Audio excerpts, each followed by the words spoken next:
know, I don't know the intrinsic details about his situation, but I definitely know that he dealt with possession, and I know that he dealt with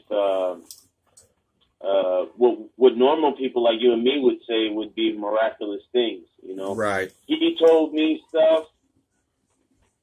I remember him telling me stuff that I had read in books. You know, and that used to just astonish me. You know that he knew those things that I had read in books, and you know I hadn't told him what books I had been reading. You know, And and your spirit drew off of what his words. You know, it's a funny thing that you had mentioned Aleister Crowley, because honestly, I thought you was going to talk about Harry Houdini, but about Aleister Crowley. He was named the wickedest man that ever lived back in his like heyday or whatever. Right. But could you talk more about Houdini, if that's possible?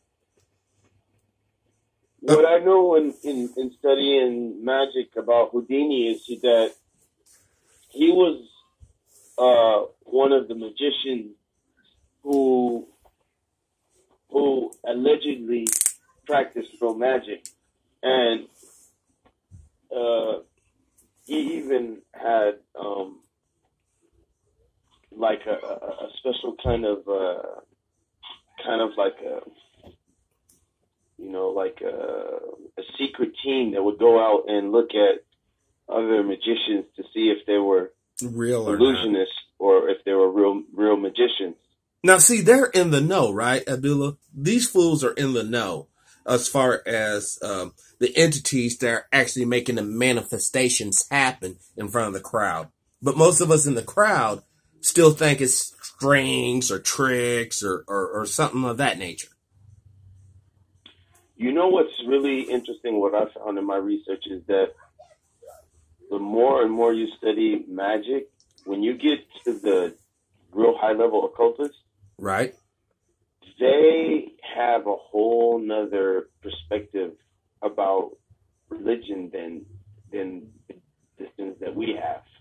What's their perspective on it? Because, a whole nother, because they know what works against what they're doing. They know that from different religions, they know what beats magic. And what's that? Well, definitely you'll find, if you read some magic books, there's certain things that they don't want read out of the Quran. That's number one. That's for sure. You'll find that you won't. I mean, outside of Islamic texts, if you just do research on magic, even if you go into like really 16th century, 17th century, 18th century stuff like that, that era of books, you'll find that there's a lot of commentary of people that worked in that dealt with the occult on a high level, that when dealing with the anti-magic from the Islamic perspective, that's one that they didn't like. They didn't like because they know that's a strong. Those verses from the Quran are really strong anti-magic tombs, and that's why there's a lot of for the same reason there's a lot of manipulation as well amongst Muslims. In what way? You'll find Muslims, and you'll find in Muslim countries magic practiced among people who consider themselves to be Muslim. Like you can walk through the markets in Morocco, and there'll be guys that are selling magic on the street. But doesn't that go against the teachings? I mean, aren't there agencies that shut that down? Well, no. I mean, that's just the thing. That's why people really need to understand that there's the media, and then And the real world is Muslims are human beings. They're just regular people. Right. And regular people fall astray from their religion. That is true. That's true. And still think that they're, practicing the religion. But they're not. Or even some may even put it in the name of religion. You want to talk about, let me take a left turn, because when we're talking about magic, yeah, and then I start talking about Muslims, people are like, "Oh my God, guess where there is some congruency. Where? You'll find in certain Sufi groups, some of the extreme of Sufi groups amongst Muslims practice magic. Why? What you'll also find in some Sufi groups, hidden deep inside, is Freemasonry. Oh yeah. I mean, in fact, there are certain countries where have a very, very, very, very strong history of Freemasonry. Well, would you almost say that, Freemasonry in a way is dabbling in magic to make, I guess, the grand architects or the grand masters aware of certain temples, where to put them as far as ley lines, energy patterns on the earth, to put these temples and monuments in certain spots and build them in a certain way to basically design a three-dimensional porthole for other spirits to come through. Well, I think at the highest level of many of those groups, it's the highest level. That's exactly what I can't speak for all the monuments and stuff like that, but I guess some of the stuff that I've read and scratched the surface. And one book that comes to mind is the architect of the monuments in the Washington Park. Oh yeah, in Washington D.C. Overhead, it makes all kinds of symbols. I got that's a book that I read from the library, and I've read that book led me to read some other things about architecture and it appears, I'm not just saying necessarily that I personally believe it, that works, but it appears to be that monuments and certain things are tapping into certain dimensions that we don't, the common everyday people don't tap into. We don't access. Well, just to kind of echo that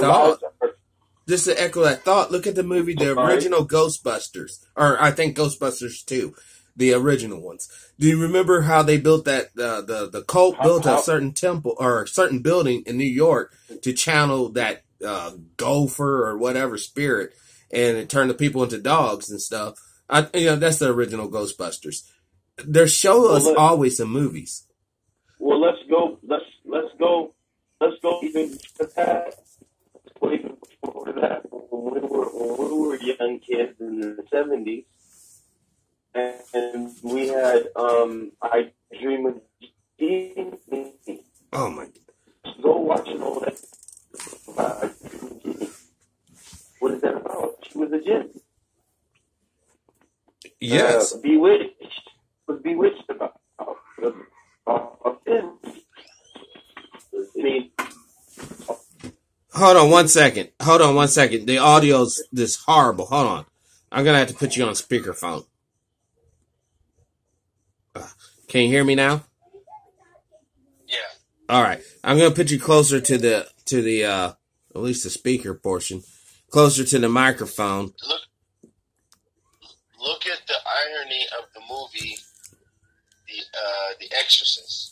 Are we on pause now? No. We're still live. We've been live all this time. Oh, okay. Look at the intro to the movie The Exorcist. You'll lightly hear the Muslim call to prayer at the beginning of the movie. The Muslim call to prayer is in that movie? Absolutely.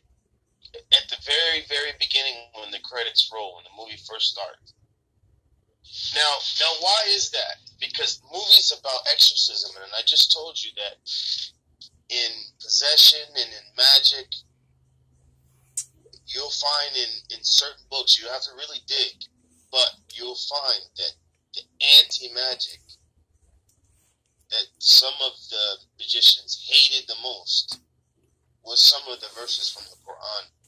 One of the beliefs is that the call to prayer, it strikes, it harms the evil amongst the spirit, the devils, if you want to per se. You know, the evil ones amongst because those are the ones who bother humans. Well, hold on. I just want to add to that. Those spirits are the ones that challenge the original God of the universe for power.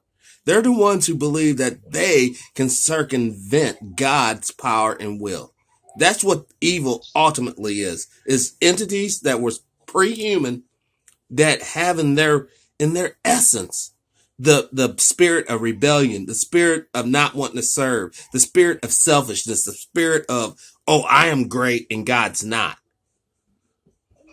Well, what is the some of the tenets of Luciferianism is? Well, oh, it's all about you. Do it now. God was wrong. Yes. Lucifer was right, and that Lucifer is the enlightened one, and you can become a god through Lucifer. Right. That's what those transhumanists are talking about. Trying to put computer chips and bionic parts on your earthly flesh. That's a mockery of creation. That's not intent. That's not a part of creation. That's a mockery. Don't take no chips. Well, I think that now you went to transhumanism. I think when and if society reaches to the level of that transhumanism, that's when you're going to see the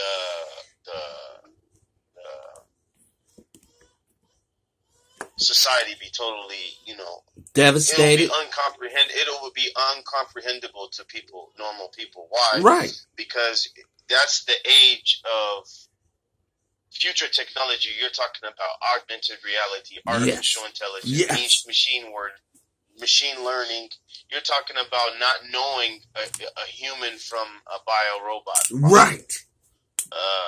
Or an avatar that is, so advanced that you have a real relationship with something that doesn't even exist. Yes. That's how real that the machine learning and this artificial intelligence, that's where it's going. It's going to be so. That's the grand illusion. That's the grand illusion. Like Siri, and these little what is the other Alexa, one called? Siri, Alexa. This is the DeepMind. the start of it. That's the start of it. Pretty soon you'll probably have an organizer that'll pop up on your flat screen TV. That's an avatar, but it's like a human form.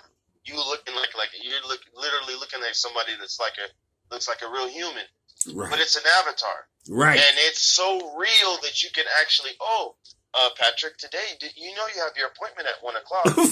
oh yeah, I know. I gotta get. And don't forget to take your omega-6. Something so real that it's like that's the next level. When it gets to that level, the spirit world, that realm is gonna be. It's gonna be, the humans are gonna be more open to manipulation. Yes. That's when technology and magic merge. Because if you study science, some of the scholars, the highest or the most famous scholars, when they talk about science, what is the epitome of science? What is science? Science supposed to be. A lot of them say science. A lot of them say science is magic. Because we have to draw a fine line between hard science and technology is the manipulation of hard science, meaning chemistry, physics, all of these things. That's when you get when you start getting into really super level high science, what are we actually dealing with? You're dealing with people who basically supplant God's basically will and evolution, as it were, with their ideal of what's perfection and what is appropriate to be evolved into the next phase. That's what you're dealing with.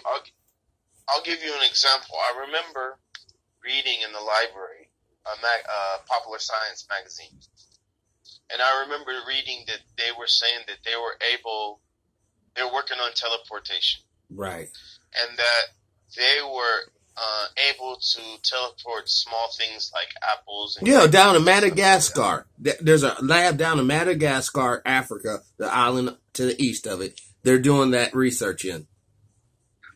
And then, years later, I said, it came across my mind. I said, okay, I remember reading that. Let me go look that up and see what's up. And then I read an article where they're saying that they got into the level of teleporting small animals like a cat. And my question is this.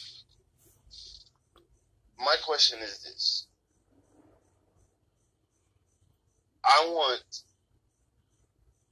a scientist to break it down to me in layman's terms as much as it's possible. How is teleportation possible? It's not. Without magic. Oh shit.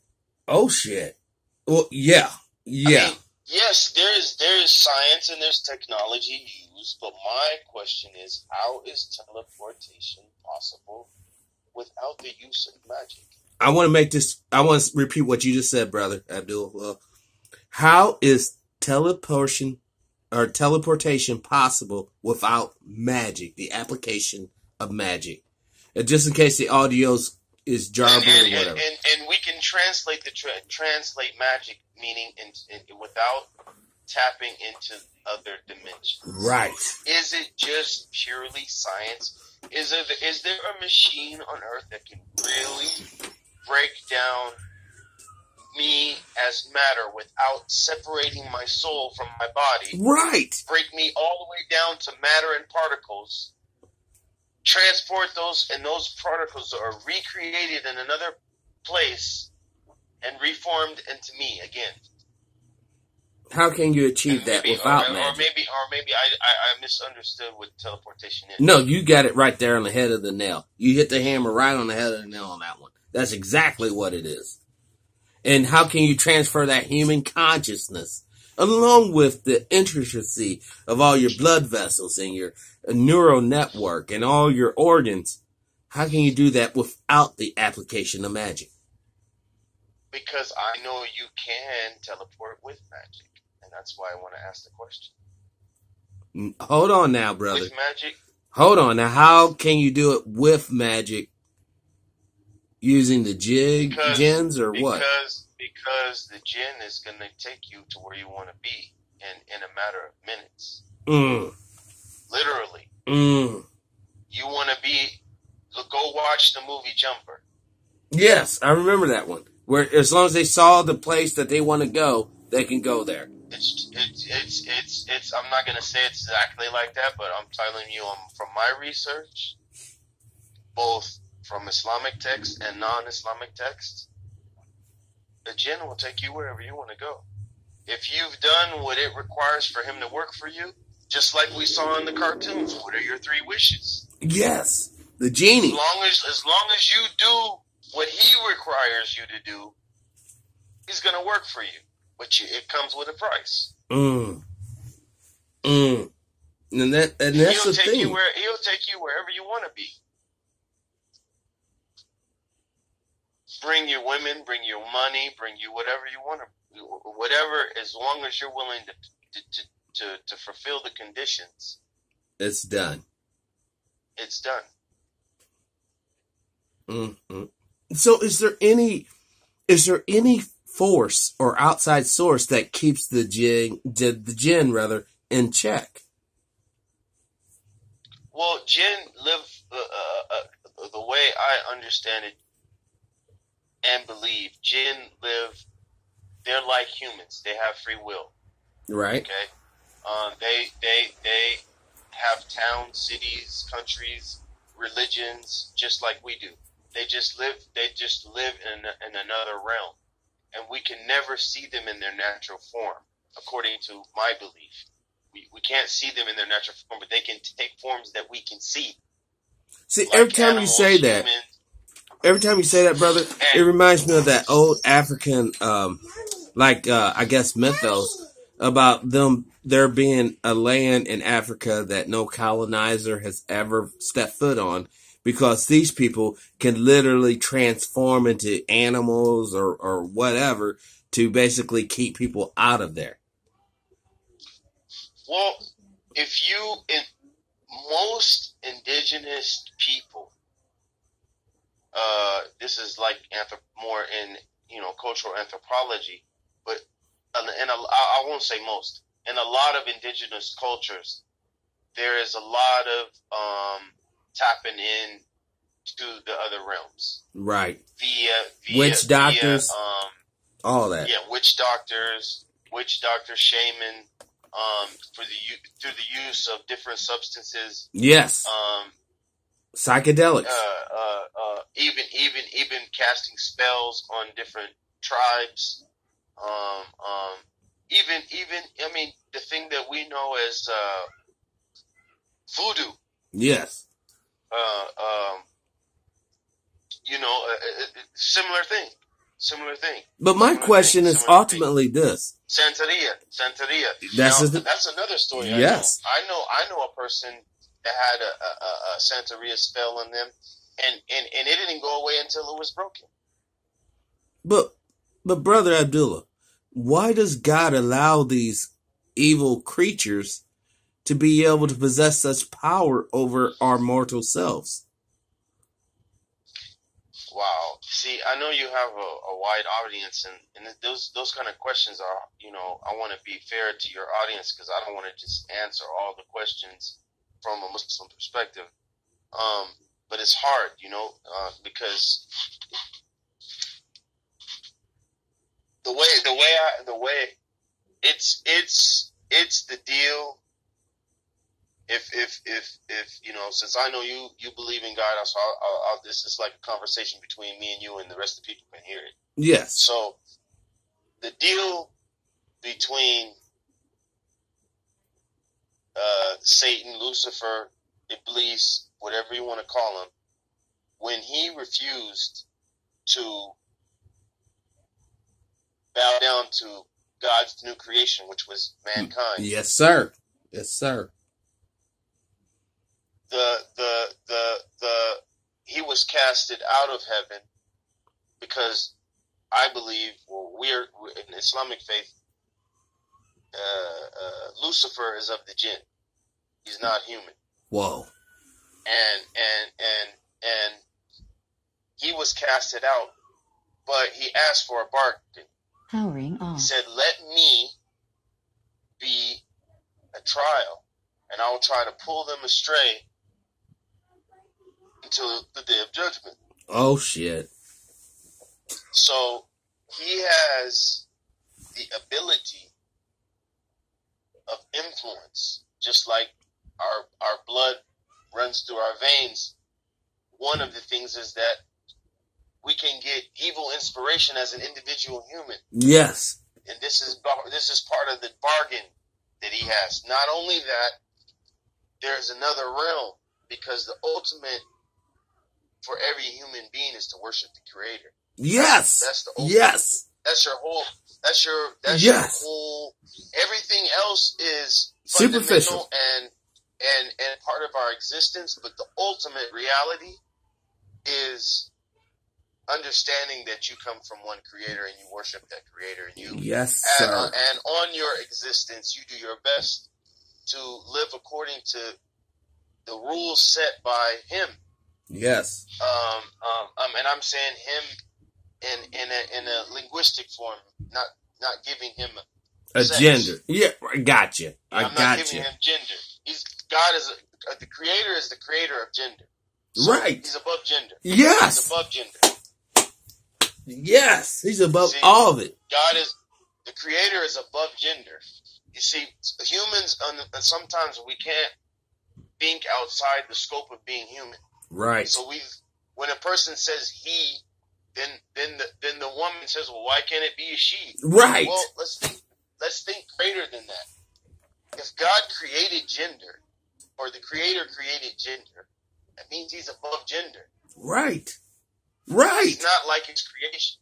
God, how can God be like His creation? He's not. He's not, brother. It's not. It can't be. It can't be. Right. It can't be.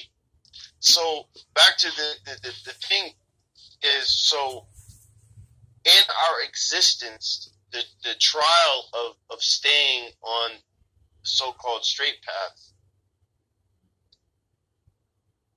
is the influence of Satan and his army. Yes. Who is from, according to what I believe, is from jinn and min. See, in Islam, you can be a devil or a Satan. You can be a devil and be human. Damn. So, since we started out talking about Elijah Muhammad, now where he was wrong is when he said white people are devils. But when he was Hold on, brother. Devil, Abdullah, repeat what you just said, and I'm going to shut the fuck up so you can say it loud and clear. About Elijah Muhammad was wrong when he said white people are devils. There you go. But he was correct in ascribing devil. Hello? Hello? Holy shit. No. No. Fuck no. Oh, fuck. Brother, are you there? Oh, damn. Damn. Oh, this is... Fuck.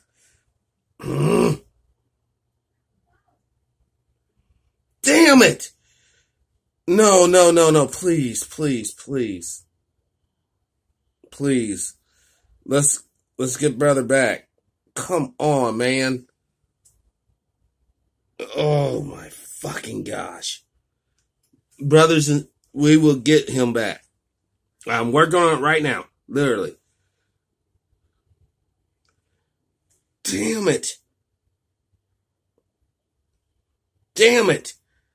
Oh, no. No, man.